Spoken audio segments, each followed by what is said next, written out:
नमस्कार साथियों, मैं ऋषि प्रताप बुंदेला आप सबका स्वागत करता हूं मेरे YouTube चैनल डिजिटल ऋषि पर।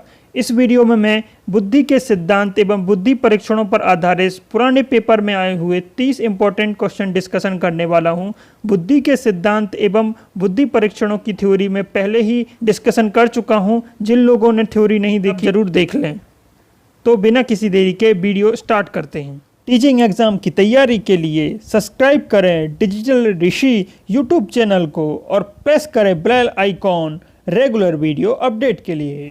पहला क्वेश्चन ले लेते हैं। पहला क्वेश्चन है, तर्क संगत रूप से सूचना और उद्देश्यपूर्ण तरीके से कार्य करने की क्षमता खाली स्थान है। ऑप्शन पहला तर्क, दूसरा अनुभूति, तीसरा ऑप्शन बुद्धि और चौथा रचनात्मकता। तो यहाँ पर लॉजिक लगाकर और उद्देश्यपूर्ण जो तरीके से कार्य करने की क्षमता होती है उसे बुद्धि कहते हैं। तो ऑप्शन थर्ड यहाँ पर करेक्ट आंसर होगा। अगले क्वेश्चन पे चलते हैं। अगला क्वेश्चन है, बुद्धि लब्धि आईक्यू में क्या मापा जाता है?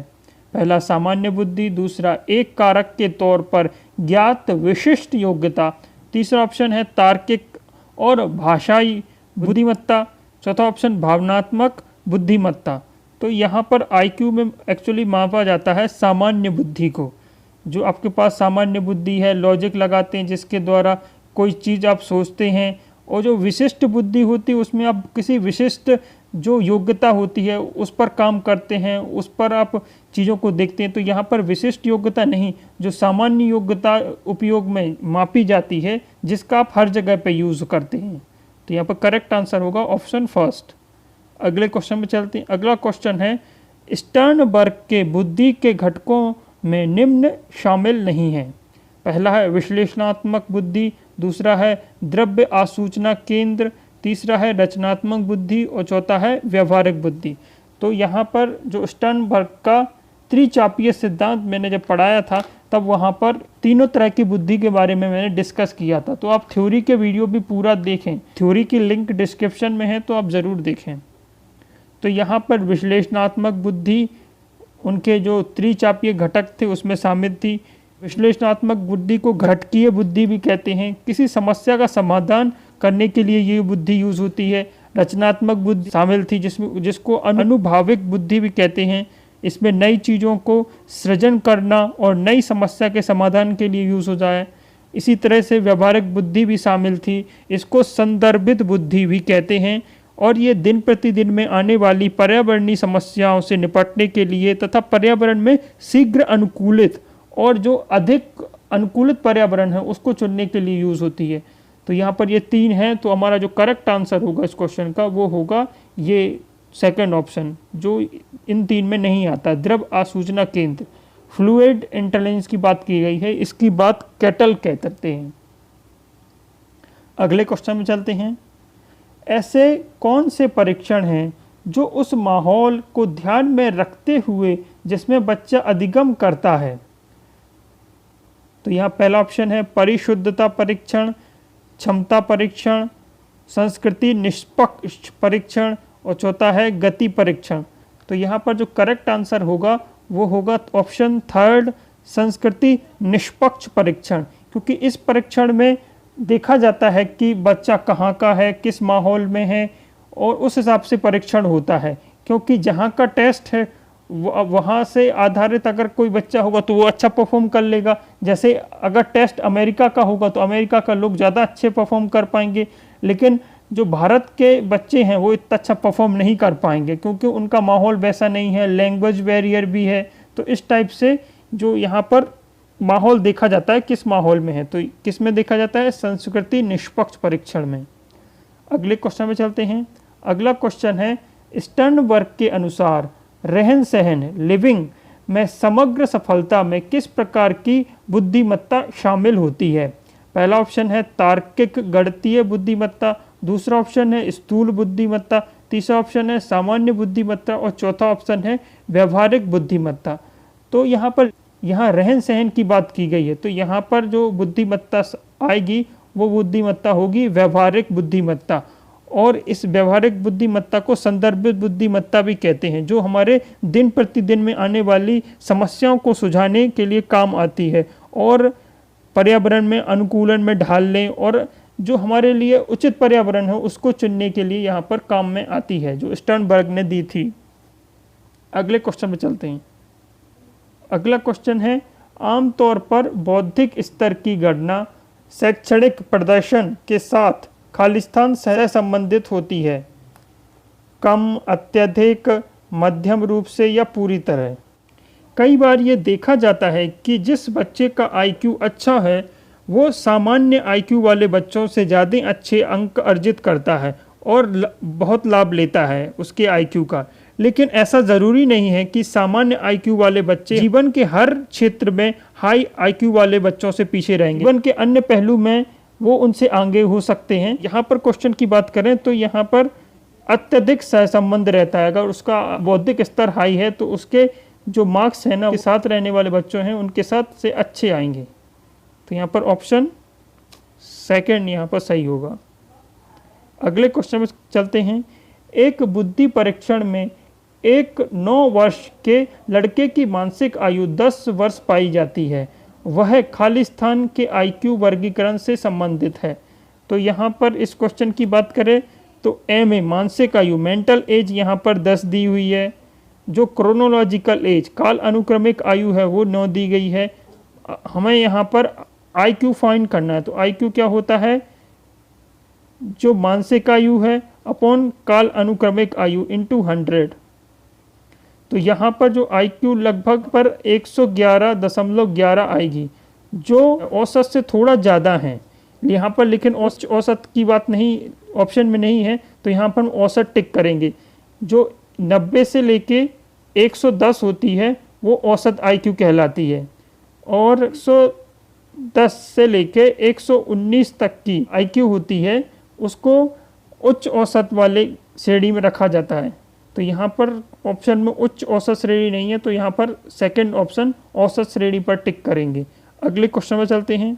अगला क्वेश्चन है, किसने कहा बुद्धिमत्ता समस्याओं को हल करने या कम से कम एक संस्कृति या समुदाय में मूल्यवान उत्पादों को बनाने के लिए कुछ तरीकों से जानकारी को संशोधित करने के लिए जैव मनोवैज्ञानिक क्षमता है। तो ये बात कही थी गार्डनर ने। तो यहाँ पर इस बात को याद रखें, जो स्टेटमेंट है इसको याद रखें, और ये बोला था हावर्ड गार्डनर ने। अगले क्वेश्चन में चलते हैं। ऐसे परीक्षण क्या कहलाते हैं जो भाषा आधारित तर्क शक्ति पर निर्भर करते हैं? पहला ऑप्शन परिशुद्धता परीक्षण, दूसरा ऑप्शन संस्कृति अनुकूल परीक्षण, तीसरा ऑप्शन मौखिक परीक्षण और चौथा सांकेतिक परीक्षण। तो यहाँ पर लॉजिक लगाने के लिए लैंग्वेज की ज़रूरत पड़े ऐसे परीक्षण को हम कहते हैं मौखिक परीक्षण। तो यहाँ पर करेक्ट आंसर होगा ऑप्शन थर्ड। अगले पर चलते हैं। अगला क्वेश्चन है, मृदुल मंदता मानसिक मंदता की श्रेणी है जिसमें खालिस्तान का आईक्यू होता है। इस क्वेश्चन की बात करें अगर, तो यहाँ पर देखा जाए तो 90 से लेके 109 जो आईक्यू होती है उस वो श्रेणी कहलाती है एवरेज, और उसके नीचे 80 से 89 निम्न औसत वाली कहलाती है, और 70 से 79 के बीच सीमावर्ती श्रेणी में कहा जाता है। जो यहाँ पर दिख रहा है 50 से 69 की जो श्रेणी है उसको हम कहते हैं मृदु मंदता मानसिक मंदता कहते हैं। तो यहाँ पर जो करेक्ट आंसर होगा वो होगा ऑप्शन थर्ड। अगले क्वेश्चन पे चलते हैं।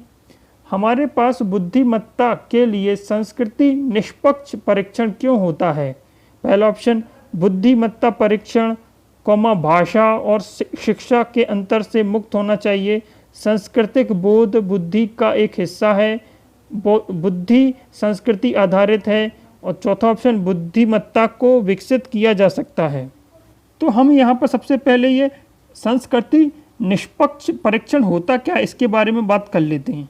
आपने देखा होगा कि कई टेस्ट कई जगह बनते हैं, जैसे कोई टेस्ट अगर अमेरिका में बना और उसका टेस्ट अमेरिकी लोगों पर किया गया और भारतीय लोगों पर किया गया तो बहुत अंतर आएगा, क्योंकि अमेरिकी लोगों की भाषा अलग है, वो इंग्लिश उनकी अच्छी होती है लेकिन भारत के लोगों की इतनी अच्छी नहीं होती है, मतलब सामान्य लोगों की इतनी अच्छी नहीं होती है, और भी जो संस्कृतियों का भी डिफरेंस होता है। इस कारण जो अमेरिका में बना टेस्ट है उसमें जो अमेरिकी लोग हैं वो अच्छा परफॉर्म कर पाएंगे, लेकिन भारत के लोग अच्छा परफॉर्म नहीं कर पाएंगे।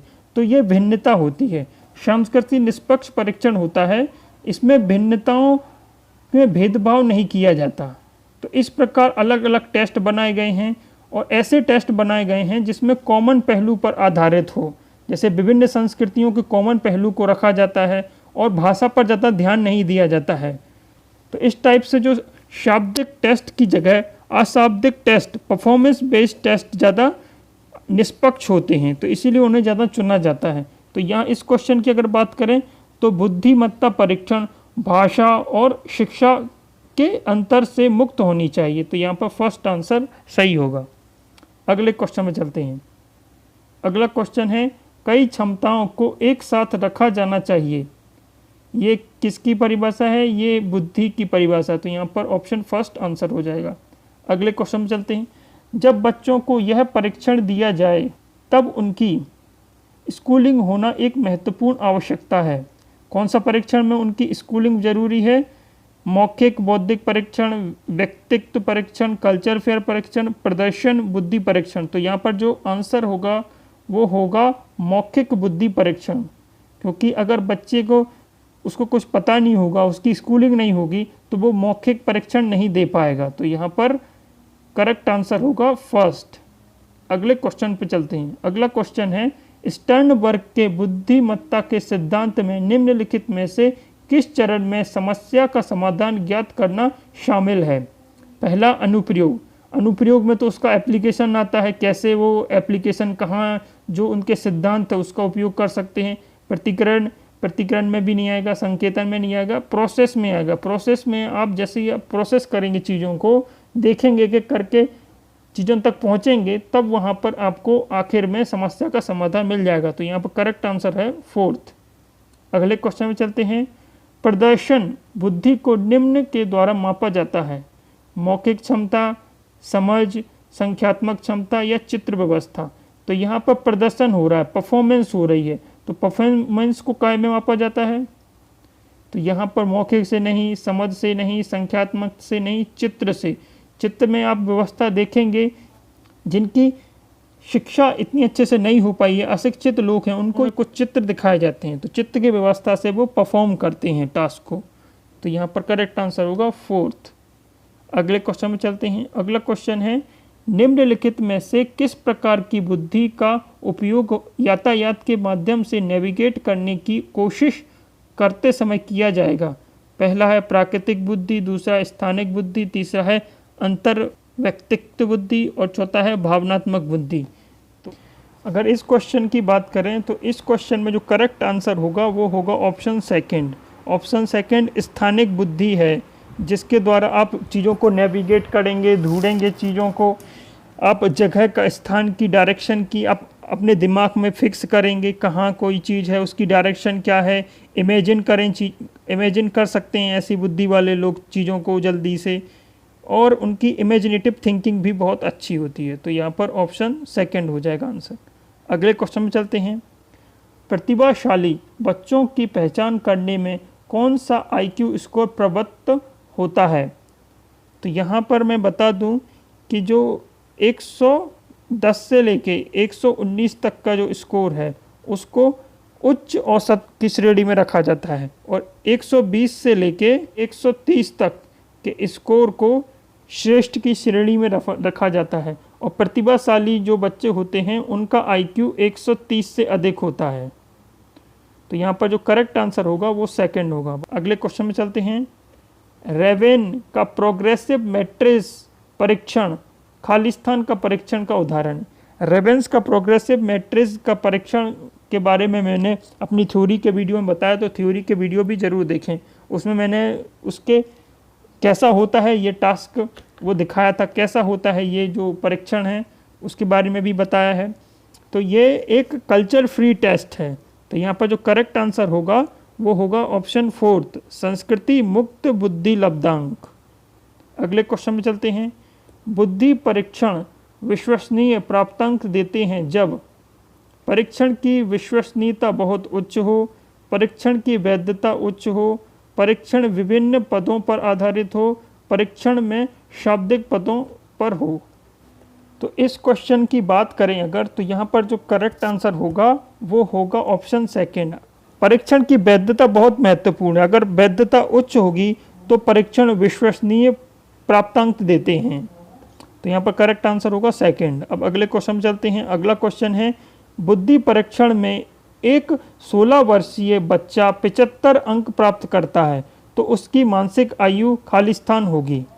तो यहाँ पर देखा जाए तो उसकी IQ की बात की गई है 75, है ना, और यहाँ पर बच्चे की आयु जो काल अनुक्रमिक आयु है, उसकी काल अनुक्रमिक आयु है 16, तो उसकी यहाँ पर मानसिक आयु यानी मेंटल एज निकाल ली है। तो मेंटल एज क्या होगी, इस क्वेश्चन में मानसिक आयु मेंटल एज फाइंड करने की बात की गई है।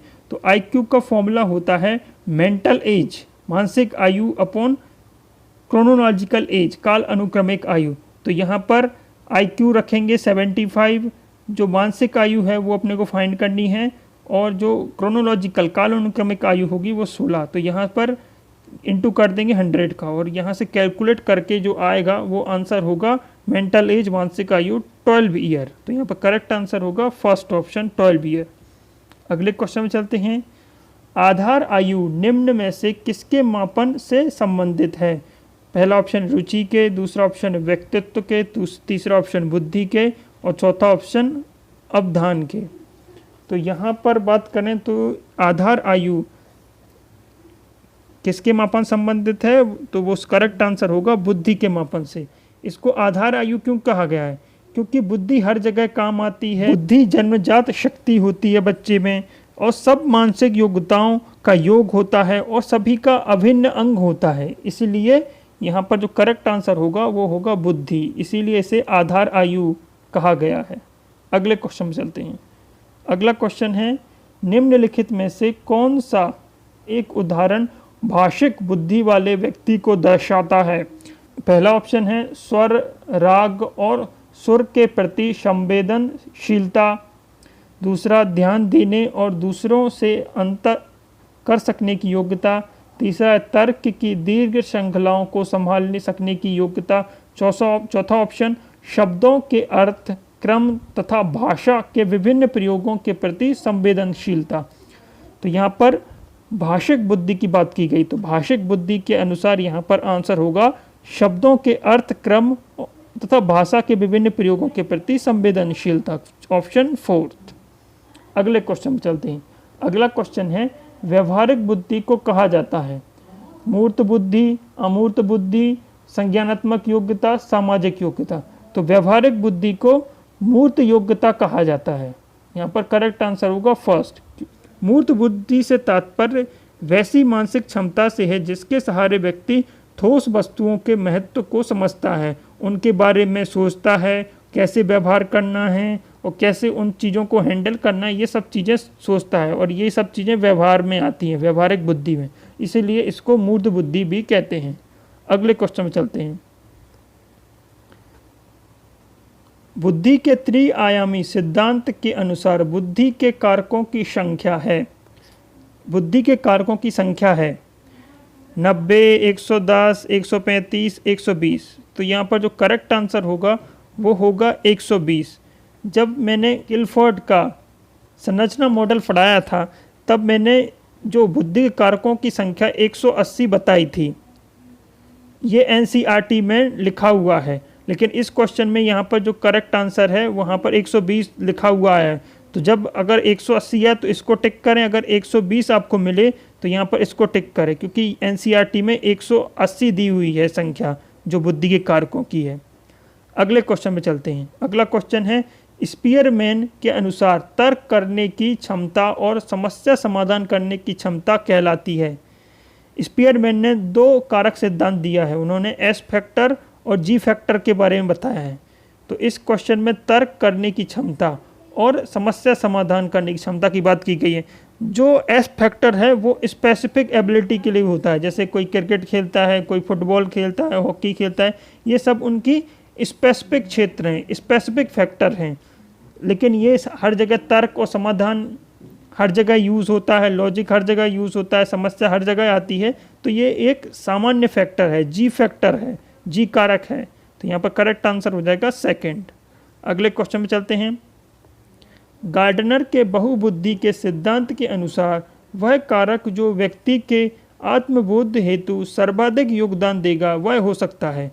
पहला ऑप्शन है संगीतमय, दूसरा ऑप्शन है अंतःवैयक्तिक, तीसरा ऑप्शन आध्यात्मिक, चौथा ऑप्शन है भाषा विषयक। तो यहाँ पर जो करेक्ट आंसर होगा वो होगा आत्मबोध हेतु पूछा गया है और सर्वाधिक योगदान। तो आत्मबोध हेतु सर्वाधिक योगदान देगा ये है अंतर्व्यक्तित्व, जिसमें व्यक्ति अपने खुद के व्यक्तित्व के बारे में जानता है कि वो कैसा है, निरीक्षण करता है चीज़ों को, जीवन क्या है, किस लिए वो जी रहा है, ये सब चीज़ें बातें अंतःवैयक्तिक के अंदर आती हैं। तो करेक्ट आंसर होगा सेकंड। अगले क्वेश्चन में चलते हैं। अगला क्वेश्चन है बुद्धि की स्पीयरमैन परिभाषा में कारक जी है अनुवांशिक बुद्धि, उत्पादक बुद्धि, सामान्य बुद्धि या वैश्विक बुद्धि। तो यहाँ पर जो करेक्ट आंसर होगा इस क्वेश्चन का वो होगा सामान्य बुद्धि। जर्नल फैक्टर बोला है इन्होंने, जी फैक्टर को। तो करेक्ट आंसर होगा थर्ड। अगले क्वेश्चन में चलते हैं। अगला क्वेश्चन है संवेगात्मक बुद्धि बहुबुद्धि सिद्धांत के किस क्षेत्र से संबंधित हो सकती है। संवेगात्मक बुद्धि मतलब इमोशनल इंटेलिजेंस की बात की गई है। तो इमोशनल इंटेलिजेंट व्यक्ति के अंदर पैदा होता है, वो गुस्सा, खुशी, गम, ये सब व्यक्ति के अंदर होता है। तो यहाँ पर जो ऑप्शन दिख रहे हैं उसमें एक ही इनसे मिल रहा है अंतःवैयक्तिक, जो करेक्ट आंसर होगा फर्स्ट। अगले क्वेश्चन में चलते हैं। अगला क्वेश्चन है बुद्धि समावेश करती है अपसारी चिंतन का, अभिसारी चिंतन का, समालोचित चिंतन का या विचारशील चिंतन का। तो इस क्वेश्चन का करेक्ट आंसर होगा अभिसारी चिंतन का, सेकंड ऑप्शन। बुद्धि अभिसारी चिंतन का समावेश करती है। इस चिंतन के अंदर व्यक्ति किसी दिए गए तथ्यों के आधार पर किसी निष्कर्ष पर पहुंचता है। अभिसारी चिंतन का प्रयोग गिलफर्ड ने किया था। यहाँ पर करेक्ट आंसर हो जाएगा सेकंड। अगले क्वेश्चन में चलते हैं। आखिरी क्वेश्चन है बहुबुद्धि सिद्धांत के अनुसार सभी प्रकार के पशुओं, खनिजों और पेड़ पौधों को पहचानने और वर्गीकृत करने की योग्यता कहलाती है। ये इजी क्वेश्चन है। तार्किक गणितीय बुद्धि, प्राकृतिक बुद्धि, भाषिक बुद्धि या स्थानिक बुद्धि। तो इस क्वेश्चन का आंसर तो पता ही चल गया होगा, सेकंड ऑप्शन प्राकृतिक बुद्धि। तो इस तरह से यहाँ पर 30 क्वेश्चन पूरे हो गए। 12 क्वेश्चन मैं ऑलरेडी थ्योरी में के वीडियो के साथ मैं डिस्कस कर चुका हूँ। तो इस समय से 42 क्वेश्चन मैंने डिस्कस कर लिए हैं। बाकी और भी क्वेश्चन में आगे MCQ के वीडियो में चलते रहेंगे डिस्कशन। तो इस तरह बुद्धि पर आधारित 30 इंपॉर्टेंट क्वेश्चन यहाँ पूरे होते हैं। वीडियो कैसा लगा आप सबको अपनी प्रतिक्रिया एवं सुझाव कमेंट के माध्यम से अवश्य दें। वीडियो पसंद आया हो तो वीडियो को लाइक करें, अपने दोस्तों के साथ शेयर करें और जिन्होंने मेरे चैनल को सब्सक्राइब नहीं किया वो मेरे चैनल को सब्सक्राइब कर लें और बेल आइकॉन दबा लें, जिससे नए वीडियो की नोटिफिकेशन आपको मिलती रहे। वीडियो से जुड़ने के लिए आप सबका बहुत बहुत धन्यवाद।